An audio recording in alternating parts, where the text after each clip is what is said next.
Hello there student, welcome to Shri Education YouTube channel.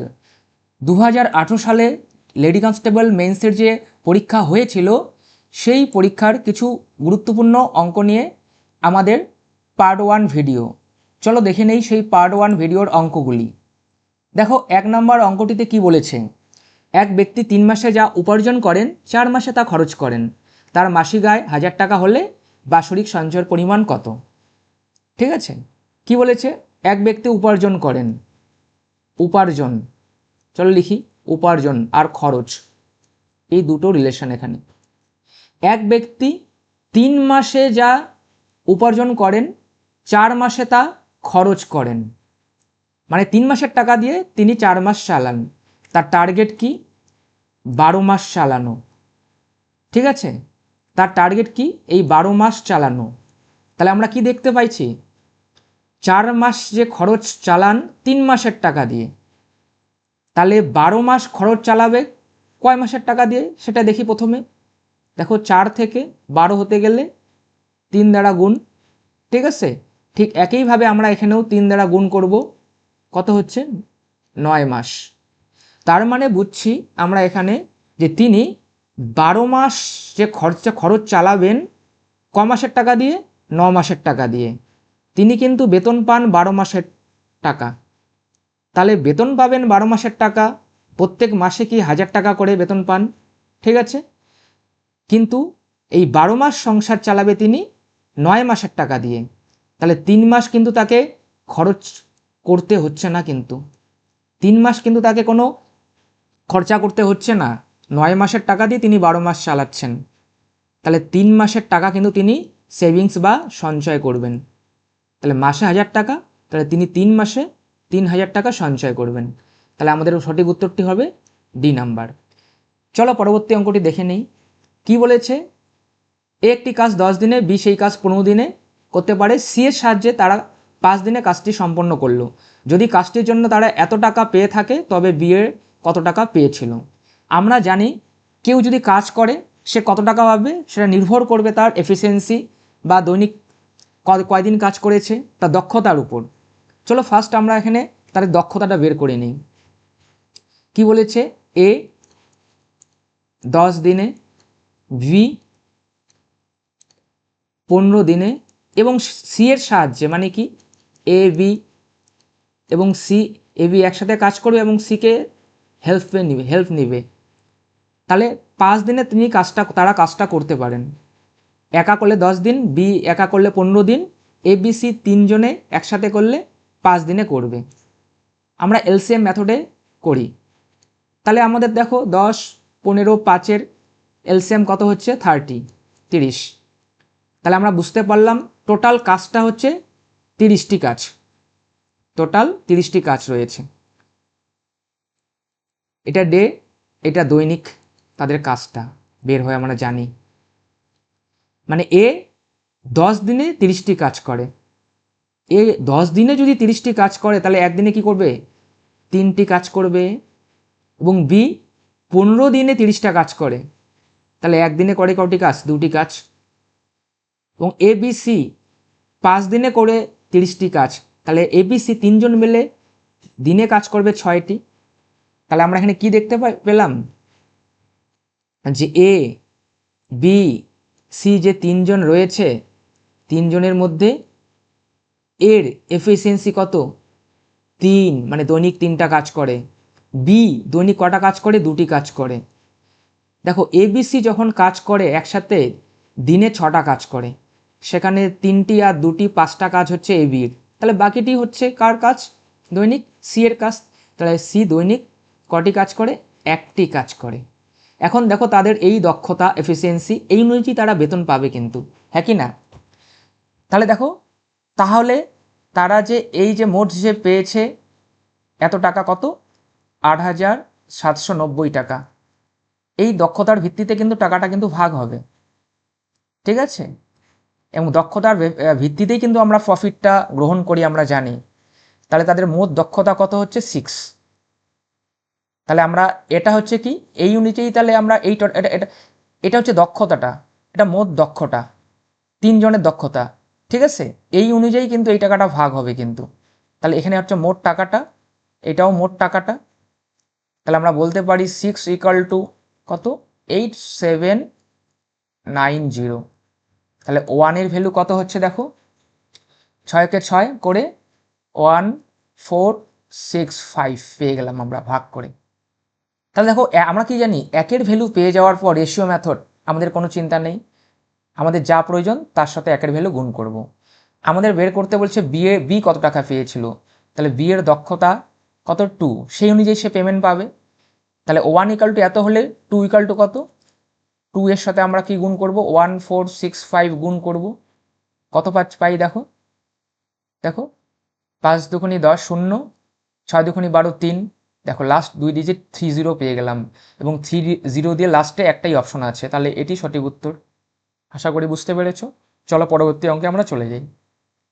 কি বলেছে, দুটি ট্রেন, একটি হাওড়া থেকে পাটনার অভিমুখে এবং অপরটি পাটনা থেকে হাওড়ার অভিমুখে একই সময় রওনা হলো। সাক্ষাৎকারের পর তারা যথাক্রমে 9 ঘন্টা ও 16 ঘন্টা পর গন্তব্যস্থলে পৌঁছায়।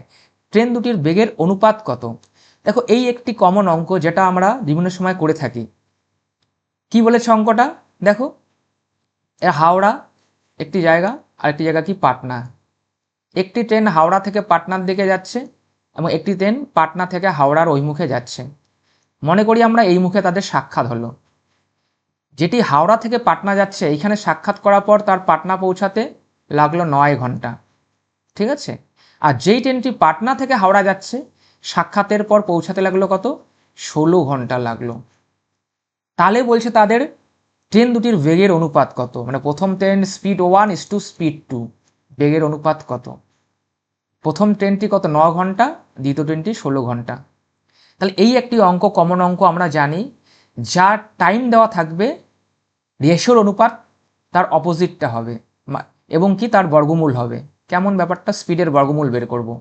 প্রথম স্পিড বলেছে কত, প্রথম টাইমটি বলেছে 9 ঘন্টা, তাহলে এটা এখানে পড়ে যাবে। আর পরের টাইম কত বলেছে পৌঁছাতে, 16 ঘন্টা, তাহলে এখানে 16 আসবে। মূল কথা যা থাকবে স্পিড তাকে চেঞ্জ করে দিয়ে তার বর্গমূল বের করব। 4 কত 3, তাহলে আমার সঠিক উত্তরটি ডি। এই একটা অঙ্ক মনে রাখবে, যা টাইম দেওয়া থাকবে তার অপোজিট বর্গমূলটি হচ্ছে অ্যান্সার, ঠিক আছে। চলো পরবর্তী অঙ্ক আমরা দেখে নেই। কি বলেছে, একজন চা ব্যবসায়ী 320 টাকা কেজি দরের দার্জিলিং চায়ের সঙ্গে 250 টাকা কেজি দরের আসাম চা কি অনুপাতে মিশিয়ে কেজি এত টাকা দরে বিক্রি করলে তার 20% লাভ হবে। না, আমরা মিক্সচারের অঙ্ক, একটা চায়ের দাম 300 টাকা, একটা চায়ের দাম 250 টাকা কেজি, মিশিয়ে যে বিক্রি করেছে, বিক্রি করে লাভ হয়েছে 20%, এবং কত টাকা দিয়ে বিক্রি করেছে পার কেজি, 324 টাকা। দেখো এই ধরনের অঙ্ক আমরা অনেক নিয়মে করতে পারি, আমরা এলিগেশনে করব। এলিগেশনের মূল প্রসেসটা কি হচ্ছে, যে তিনটি জিনিস থাকে, একটা ফার্স্ট কোয়ালিটি এবং সেকেন্ড পরিমাণ এবং মিডিল পরিমাণ থাকে একটা। এটি যদি কস্টিং প্রাইস হয় তাহলে এটিও কস্টিং প্রাইস হবে, এবং মিডিলটাও কি হবে, কস্টিং প্রাইস। এখানে আমাদেরকে বলেছে যে প্রথম জিনিসটির কস্টিং প্রাইস কত, 320 টাকা, ঠিক আছে, এবং দ্বিতীয়টির কস্টিং প্রাইস কত, 250 টাকা, ঠিক আছে। এই দুটি চা মিশিয়ে যে কস্টিং প্রাইস হয়েছে সেটা কিন্তু বলেনি, ডিরেক্ট কি বলেছে আমাদের 20% প্রফিট হয়েছে, হ্যাঁ কি না, 20% প্রফিট, এবং এসপি বলেছে কত, 324 টাকা। আমাদের কিন্তু এই দুটা চা যে মিশিয়েছে তার কেনা দামটি বলেনি, 20% লাভে বিক্রি করেছে, পার কেজি কত, 324 টাকা, কিন্তু আমাদের কেনা দামটি প্রয়োজন, তাই আমরা কেনা দামটি বের করে নেব। এবং আমরা জানি 20% লাভ মানে কি, 6/5, মানে 5 টাকা কেনা দাম হলে বিক্রি দাম 6 টাকা, তাহলে বিক্রি দাম 324 টাকা বলেছে, তাই লিখলাম। তাহলে আমরা কি, এখন আমরা কস্টিং প্রাইস বার করব, ঠিক আছে। তাহলে কি 6 দিয়ে 5 6 30, 4 6 24, 54 হলো। ঠিক একইভাবে এখানে গুণ করব 54 দ্বারা, আমরা নিয়মটা জানি, রেশিও মেথড। তাহলে 4 5 20, কত হলো, 270 টাকা। তাহলে বোঝা যাচ্ছে যে এই যে দু প্রকার চা মিশিয়েছে সেই চায়ের কস্টিং প্রাইস ছিল 270 টাকা, ঠিক আছে। তাহলে আমরা এখানে 270 লিখে দিই মিডিলে, এবং আমরা জানি কি তারপর কি করতে হয়, বিয়োগ করতে হয়।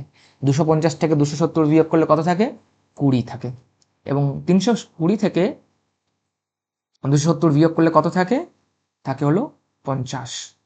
তার রেশিও কত হচ্ছে 2:5। এবং বিয়োগ করলে যেই ভ্যালু পাওয়া যায় আমরা জানি কি তাদের কি অনুপাতে, তাদের সেই জিনিসটিকে কি অনুপাতে মিশিয়েছিল, ঠিক আছে, সেটি পাওয়া যায়। তাহলে আমাদের সঠিক উত্তর কত হলো সি নাম্বার। তাহলে বোঝা যাচ্ছে যে 2 প্রকার চা 2:5 অনুপাতে মিশিয়েছিল। চলো আমরা এরপরে পরবর্তী অঙ্কটা আমরা দেখে নেই। কি বলেছে, কোনো মূলধনের 2 বছরের সরল সুদ ও চক্রবৃদ্ধি সুদ যথাক্রমে এত টাকা এত টাকা, সুদের হার কত। মানে কোনো অর্থ ছিল, আমরা জানি না সেই অর্থ কি, তার এসআই দেওয়া আছে, এসআই দেওয়া আছে কত 8,400, আমরা লিখে নিলাম 8,400 এসআই। এবং সিআই দেওয়া রয়েছে কত 8,652 টাকা, ঠিক আছে, এবং টাইম কি 2 বছর। আমরা প্রিন্সিপালটা কিন্তু আমরা জানি না কি আছে, আমাদের রেট অফ ইন্টারেস্ট বের করতে বলেছে, রেট অফ ইন্টারেস্টটা কত ছিল। এখন দেখো আমরা এসআই মানে কি জানি, এসআই কত সরল সুদ 2 বছরে 8,400 টাকা, মানে কোনো একটা প্রিন্সিপাল ছিল, ঠিক আছে, কোনো দেখো প্রথম বছর এই দ্বিতীয় বছর কোনো একটা প্রিন্সিপাল ছিল, কোনো একটা প্রিন্সিপাল ছিল, সরল সুদে কি জানি জাস্ট প্রিন্সিপালের সুদ হয়, প্রথম বছরে এই প্রিন্সিপালের সুদ পেয়েছে, দ্বিতীয় বছরে এই প্রিন্সিপালের সুদ পেয়েছে। আর চক্রবৃদ্ধির ক্ষেত্রে কি আমরা জানি, এই ক্ষেত্রেও একই প্রিন্সিপাল, প্রথম বছর কি প্রিন্সিপালের সুদ পেয়েছে এবং দ্বিতীয় বছরে কি প্রিন্সিপালের সুদ পেয়েছে। এই দুটো জিনিস চক্রবৃদ্ধি এবং সিআর ক্ষেত্রে সেম। চক্রবৃদ্ধির ক্ষেত্রে কি এক্সট্রা কি, কেন এই টাকাটা বেশি হলো, তার কারণ কি চক্রবৃদ্ধি সুদের ক্ষেত্রে প্রথম বছর যা প্রিন্সিপালের সুদ পেয়েছিল, এই সুদটা, এই যে সুদটা পেয়েছিল সেই সুদেরও সুদ নেওয়া হয়েছে, ঠিক আছে, তার জন্য কিন্তু এই টাকাটা বেশি হলো। তাহলে এই যে আমরা তার মানে আমরা বুঝতে পারলাম যে এই ডিফারেন্স, এই দুটি টাকার যে পার্থক্য, সেটি হচ্ছে এই প্রথম বছর যে প্রিন্সিপাল পেয়েছিল, প্রিন্সিপালের যে সুদ পেয়েছিল তার সুদটি পেয়েছে হতো দ্বিতীয় বছর কত, সেই ডিফারেন্সটা 8,400 আর 8,652 মধ্যে ডিফারেন্স বের করলে আমরা পাই কত, দেখো 252 পেলাম। এই 252 টাকাটা কিন্তু পেয়েছে কোথায় বলো তো, এই যে প্রথম বছর যে প্রিন্সিপালের যে সুদ পেয়েছে সেই প্রিন্সিপালের সুদ হচ্ছে 252 টাকা, মানে এই এক বছরে সুদ পেয়েছে কত 252 টাকা। প্রিন্সিপালের যে সুদ হয়েছে প্রথম বছর যেই টাকাটা সেটা আমরা জানি না, তার সুদ পেয়েছে কত 252 টাকাটা দ্বিতীয় বছর। তাহলে আমরা সুদ পেয়ে গেলাম, আই পেয়ে গেলাম 252 টাকা। তাহলে এই যে প্রিন্সিপালটা কত, মানে এই সুদটা কত, এই সুদটা কত যার 252 টাকা সুদ পেল। এখন দেখো এই এই এই যে সুদটা আমরা এখানে বের করে নেব, এইখানে 8,400, এখানে সুদ রয়েছে কয় বছরে, 2 বছরে রয়েছে, তাই এটাকে আমরা 2 দিয়ে ভাগ করব, 2 দিয়ে ভাগ করলে 1 বছরের সুদ পাওয়া যাবে, 2 দিয়ে ভাগ করলে কি 4,200। তাহলে বুঝতে পারছি যে এই প্রথম বছরে যে প্রিন্সিপালের সুদ পেয়েছিল সেটা হচ্ছে 4,200 টাকা। তাহলে এই 252 টাকার যে সুদ পেলো সেটা 4,200 টাকার সুদ পেলো। তাহলে আমরা কি বার করবো, আর মানে কি আমরা জানি আই ইন্টু 100 বাই কি পিটি। তাহলে আই কত 252 ইন্টু 100 বাই পি কত, পি হচ্ছে 4,200 আর টাইম কি 1 ইয়ার্স, 0 কেটে গেল, তাহলে কি 6 দুগুণে 12 6%। আশা করি তোমরা বুঝতে পেরেছো। Thank you. আশা করি পরবর্তী ভিডিওতে আমাদের আবার দেখা হবে। ধন্যবাদ।